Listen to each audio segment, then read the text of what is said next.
Welcome back clean news. चलिए देखते हैं उत्तर प्रदेश की 25 फटाफट बड़ी खबरों को। इससे पहले आप यूपी के किस जिले से न्यूज को देख रहे हैं, हमें कमेंट बॉक्स में जरूर बताइए।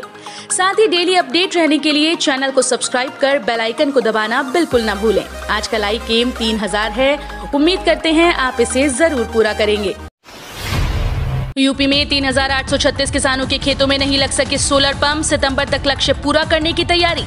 प्रधानमंत्री का जोर सोलर एनर्जी के अधिकाधिक दोहन का है, लेकिन प्रदेश में तस्वीर उलट है। केंद्र व राज्य सरकार भरपूर सब्सिडी दे रही है, किसान भी लाभ पाने को तैयार हैं, लेकिन सोलर पंप उन्हें नहीं मिल रहा।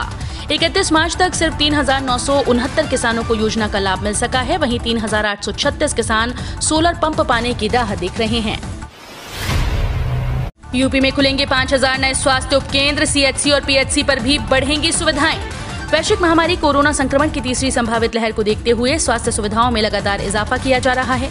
मुख्यमंत्री योगी आदित्यनाथ ने निर्देश दिए कि प्रदेश में 5000 नए स्वास्थ्य उपकेंद्र खोले जाएंगे। ये जुलाई महीने में ही स्थापित किए जाएंगे। अभी कुल 18000 स्वास्थ्य उपकेंद्र हैं।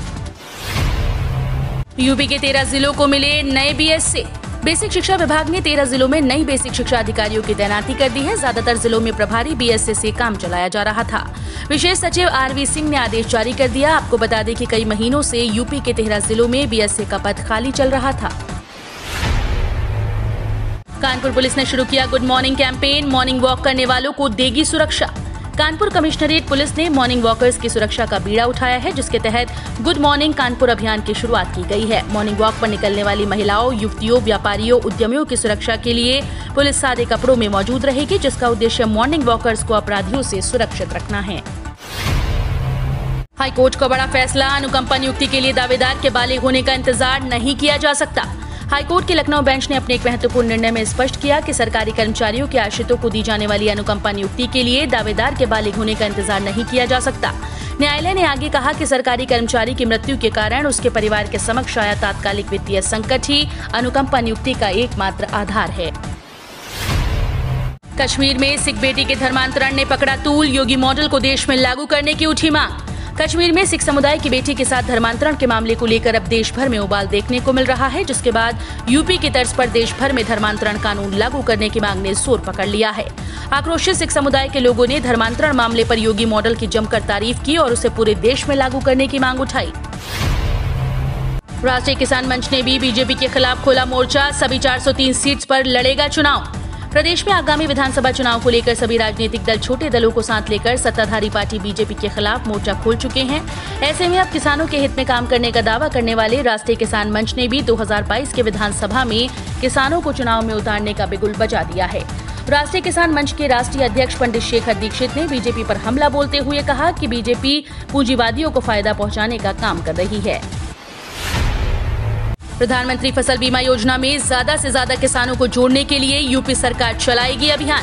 प्रधानमंत्री फसल बीमा योजना से किसानों को जोड़ने के लिए उत्तर प्रदेश सरकार एक अभियान शुरू करने जा रही है। 7 दिवसीय ये अभियान 1 जुलाई से शुरू हुआ और राज्य के 75 विकास प्रखंडों पर विशेष केंद्रित रहेगा। बीजेपी के यूपी के मिशन 2022 में आरएसएस भी जुटा, दत्तात्रेय होसबाले और भैयाजी जोशी का लखनऊ में डेरा। उत्तर प्रदेश में विधानसभा चुनाव जैसे जैसे नजदीक आते जा रहे हैं, वैसे वैसे राजनीतिक दल भी सियासी मैदान में अपनी फील्डिंग मजबूत करने में लगे हैं। गुजरात की तरह यूपी में भी राष्ट्रीय स्वयंसेवक संघ बीजेपी को लंबे समय तक के लिए सत्ता में बने रहते देखना चाहता है। यूपी चुनाव में इस बार क्या बड़ी लकीर खींचेंगे ओवैसी, लंबे समय से बुना है एआईएमआईएम का जमीनी ताना बाना। ऑल इंडिया मजलिस-ए-इत्तेहादुल मुस्लिमीन के मुखिया असदुद्दीन ओवैसी ने घोषणा कर दी है कि यूपी में अगले साल होने वाले विधानसभा चुनाव के लिए वो अपने 100 उम्मीदवार खड़ा करेंगे। जाहिर है कि जातीय समीकरण वाले इस राज्य में ओवैसी भी एक फैक्टर होंगे। वेस्ट यूपी को नई उड़ान देगी मेट्रो से 3 गुना तेज दौड़ने वाली rapid rail. National capital region में यूपी का आने वाला क्षेत्र अगले कुछ वर्षों में देश में तेजी से विकसित होने वाले क्षेत्रों में शामिल होगा। मेरठ दिल्ली एक्सप्रेसवे के बाद मेरठ गाजियाबाद दिल्ली रैपिड रेल परियोजना वेस्ट यूपी के लिए बड़ी सौगात बनेगी। हर घर जल योजना से ग्रामीण क्षेत्रों को स्वच्छ पेयजल उपलब्ध कराने का लक्ष्य। उत्तर प्रदेश के मुख्यमंत्री योगी आदित्यनाथ ने कहा कि जल जीवन मिशन के तहत संचालित की जा रही हर घर जल योजना से ग्रामीण आबादी को स्वच्छ पेयजल उपलब्ध कराने का लक्ष्य हासिल होगा। योगी ने हर घर जल योजना की प्रगति की समीक्षा करते हुए कहा कि ये योजना सरकार की प्राथमिकता है। योगी सरकार का दावा, 4 साल में 4 लाख युवाओं को दी सरकारी नौकरी। विधानसभा चुनाव 2017 के संकल्प पत्र में भाजपा ने रोजगार और स्वरोजगार का जो वादा किया था, योगी सरकार ने उससे लगभग 5 गुना अधिक रोजगार युवाओं को देने का वादा किया। योगी सरकार का कहना है कि उसने ये काम केवल 4 साल के भीतर पूरा कर दिया, जबकि 5वें साल में रोजगार की सबसे बड़ी खेप पानी बाकी है। यूपी के 16 जिलों में बीजेपी विपक्ष में चुनावी जंग होनी तय, जिला पंचायत अध्यक्ष के लिए रणनीति में जुटे दल।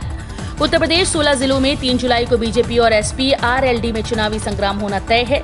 मीटिंग में एक दूसरे को मात देने की रणनीति ये राजनीतिक दल अपनाकर 2022 में मजबूती का संदेश जनता के बीच देना चाहते हैं। मेरठ, गाजियाबाद, बुलंदशहर में विपक्षी कैंडिडेट्स के नामांकन रद्द होने और बागपत में फर्जी तरीके से पर्चा वापसी की घटना के बाद विपक्ष सतर्क है। दिल पे पत्थर रख के लिखा है, योगी आदित्यनाथ ने अखिलेश यादव को किया बर्थडे विश।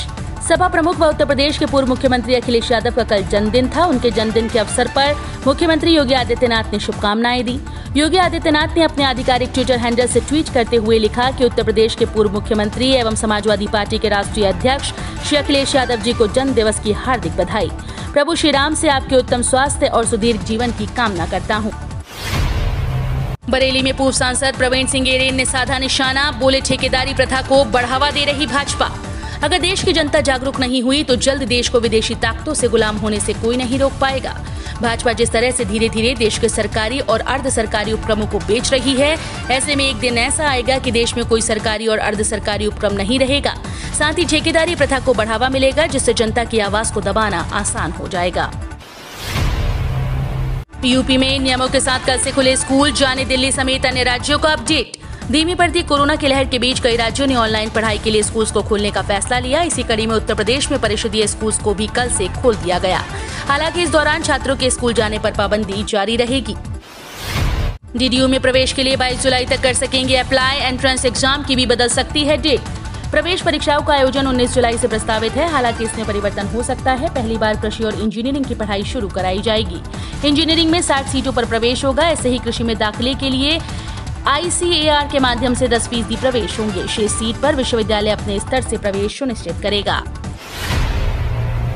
मॉनसून में मौसम दिखा रहा अजब गजब रूप, तराई में भारी बारिश तो बुंदेलखंड में लू की चेतावनी। इस बार के मॉनसूनी सीजन में मौसम अपने अजब गजब रूप दिखा रहा है। पहली अजब बात तो ये कि समय से 1 हफ्ते पहले ही मॉनसून का आगमन हो गया। कई दिनों तक बारिश होती भी रही, लेकिन अचानक ही सूखे के हालात पैदा हो गए।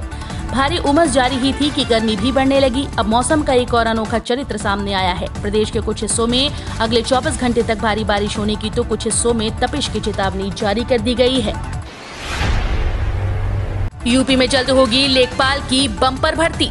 उत्तर प्रदेश में जल्द ही लेखपाल भर्ती प्रक्रिया की शुरुआत की जा सकती है। इसके लिए उत्तर प्रदेश अधीनस्थ सेवा चयन आयोग द्वारा आधिकारिक नोटिफिकेशन जारी करने की संभावना है।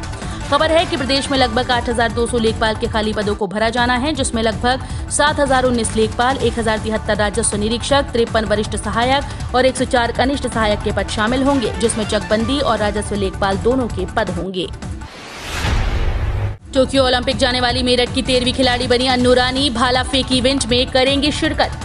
मेरठ की एक और बेटी अब टोक्यो ओलंपिक में भारत का प्रतिनिधित्व करेगी। भाला फेंक चैंपियन अन्नू रानी आखिरकार वर्ल्ड एथलीट रैंकिंग सिस्टम के आधार पर ओलंपिक के लिए चयनित हुई हैं। अन्नू रानी को ओलंपिक टिकट मिलने से उनके गांव बहादुरपुर में परिजनों की खुशी का ठिकाना नहीं। मेरठ के बहादुरपुर गांव के चक रोड से निकलकर अन्नू रानी अब टोक्यो ओलंपिक के लिए रवाना होंगी। FM निर्मला सीतारमण ने दी बड़ी राहत। टूरिस्ट गाइड्स को 1 लाख रुपए लोन तो पहले 5 लाख टूरिस्ट को मिलेगा फ्री वीजा। वित्त मंत्री निर्मला सीतारमण ने कोरोना वायरस महामारी के कारण पैदा हुए आर्थिक हालात को लेकर प्रेस कॉन्फ्रेंस की।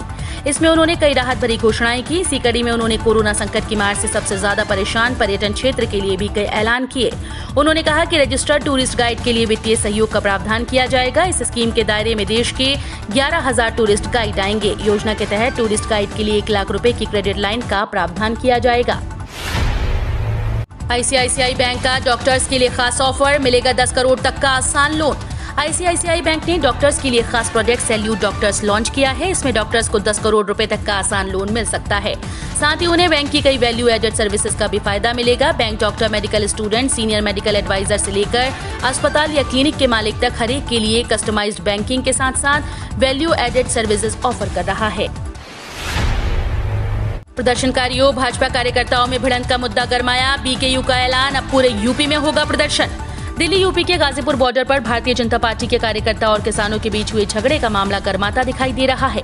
यूपी गेट पर हुए विवाद के बाद भारतीय किसान यूनियन ने उत्तर प्रदेश के सभी स्थानों पर धरना प्रदर्शन शुरू करने का ऐलान कर दिया।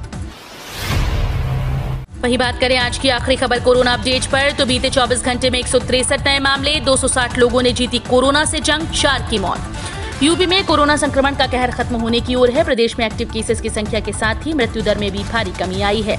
वहीं रिकवर हुए मरीजों की संख्या में लगातार बढ़ोतरी हो रही है। उत्तर प्रदेश के अपर मुख्य सचिव अमित मोहन प्रसाद ने बताया कि बीते 24 घंटे में कोरोना संक्रमण के 163 नए मामले आए, जबकि 260 मरीज स्वस्थ होकर डिस्चार्ज हुए हैं। हम रोज ऐसे ही न्यूज लाते रहेंगे। यदि आपने अभी तक क्लीन न्यूज यूपी को सब्सक्राइब नहीं किया है तो फटाफट सब्सक्राइब कर लें। साथ ही बेल आइकन को प्रेस करना बिल्कुल ना भूलें ताकि लेटेस्ट अपडेट मिस ना हो।